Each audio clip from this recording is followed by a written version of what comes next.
Sur cette vidéo, je vais vous présenter les 10 actions surcotées et sous-évaluées à la fin du troisième trimestre 2022 grâce à la droite de régression.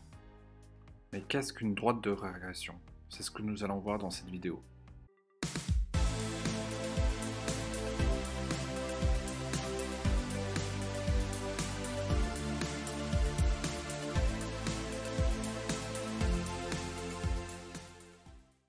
Qu'est-ce qu'une droite de régression linéaire? En statistique, la droite de régression linéaire est une méthode qui permet de prévoir les valeurs futures à partir d'une distribution de valeurs passées. Dans le cas de l'analyse technique des valeurs boursières, on utilise communément cette méthode pour déterminer quand les cours sortent de la tendance en cours. La droite de régression linéaire est une ligne tracée entre deux points en utilisant la méthode des moindres carrés. Cette droite représente donc la meilleure approximation moyenne de la position des cours sur la période considérée. Pour obtenir la droite de régression linéaire sur une période donnée, on peut utiliser les cours de clôture ou bien les cours les plus hauts, les plus bas ou médians. La droite de régression linéaire est utilisée pour déterminer un canal avec deux droites parallèles équidistantes en dessous et au-dessus de la droite de régression linéaire. La distance entre l'une des lignes du canal et la droite de régression linéaire est appelée l'écart type, correspondant à la moyenne des écarts quadratiques des cours par rapport à la droite de régression linéaire sur la période fixée. Donc sur ce graphique, je vous présente une droite de régression linéaire sur une action type. On peut s'apercevoir qu'en fait cette droite de régression linéaire en orange est croissante, mais elle peut être à la fois décroissante. Les quatre lignes en grise en pointillé représentent les écarts types. Un niveau au-dessus, deux niveaux au-dessus, un niveau en dessous, deux niveaux en dessous. En vert, ce qui est entouré, sont les zones de survente. C'est-à-dire que quand cette action est à ce niveau-là, on peut dire que c'est une action sous-cotée. Et en rouge, donc des zones de surachat, c'est-à-dire une action qui est surcotée. Donc en bourse, on aura tendance à acheter dans la zone de survente et le revendre dans la zone de surachat. En règle générale, il convient de vendre avec deux écarts types. Autre point à noter par rapport à ce graphique, donc à l'heure actuelle, le titre vaut 6 537 €, mais a une valeur théorique de 5 801 €. C'est grâce à la droite de régression qu'on va pouvoir déterminer les actions surcotées et les actions sous-cotées. Sur ce tableau, je vous présente donc les actions qui surperforment le marché. 10e du classement, Schneider Electric, qui a un cours supérieur de 24% de la droite de régression. Thales, un cours supérieur à 44%. Ipsos, un cours supérieur à 52%. Électricité de France, un cours supérieur à 57%. LVMH, aussi à 57%. Nexan, 58%. Sartorius, 77%. Capgemini, 89%. Et enfin, Soitec, avec un cours de 144%.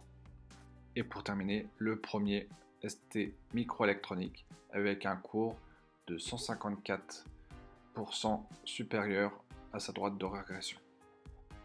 A contrario par rapport au tableau précédent, je vous présente les actions sous-évaluées. Donc je vais commencer de l'action la moins sous-évaluée à l'action la plus sous-évaluée. Donc Forestia avec un cours inférieur à 64% de sa droite de régression. Vicat 64%. Uniball 65%, DBV 68%, Genfit 69%, Corian 70%, Casino Guichard 92%, Atos 85%, CGGSA 88% et enfin pour terminer Orpea avec 92%. Ici, je vous représente de nouveau les actions qui surperforment le marché. Ce qui serait intéressant de vous démontrer, en fait, c'est qu'une action peut être à la fois au-dessus de la droite de régression et dans un second temps en dessous de la droite de régression, c'est-à-dire un cycle au-dessus ou en dessous.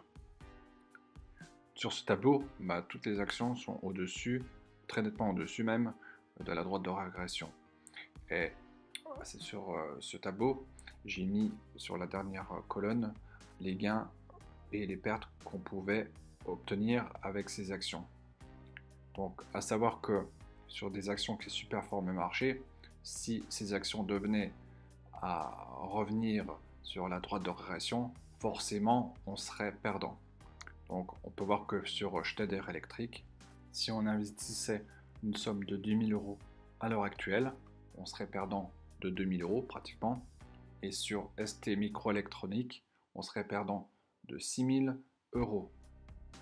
Au contraire, sur les actions qui sous-performent le marché, si un investisseur investit une somme de 10 000 euros, on va voir que sur l'action Forestia, il pourrait obtenir un gain de 17 000 euros. Alors que pour Orpea, avec un cours très inférieur à la droite de régression, il pourrait obtenir un gain de pratiquement 110 000 euros. Donc je vous ai présenté les actions qui sous-performent, mais est-ce que ce sont des valeurs à acheter? Eh bien, je dirais que non, parce qu'en fait, une action, elle peut encore voir son cours vraiment diminuer. Donc il faut attendre le bon moment pour acheter, et surtout, il faut analyser l'ensemble des actions. Voilà. Une décision ne se prend pas forcément à la légère. Mon tableau ne suffit pas à prendre en compte une action pour l'acheter. Non, il faut vraiment faire une analyse plus profonde de l'action pour voir si elle vaut oui ou non l'intérêt d'être achetée. La vidéo touche à sa fin. Je vous remercie de l'avoir regardée. N'hésitez pas à mettre un like ou des commentaires et de vous abonner. A très vite pour une prochaine vidéo.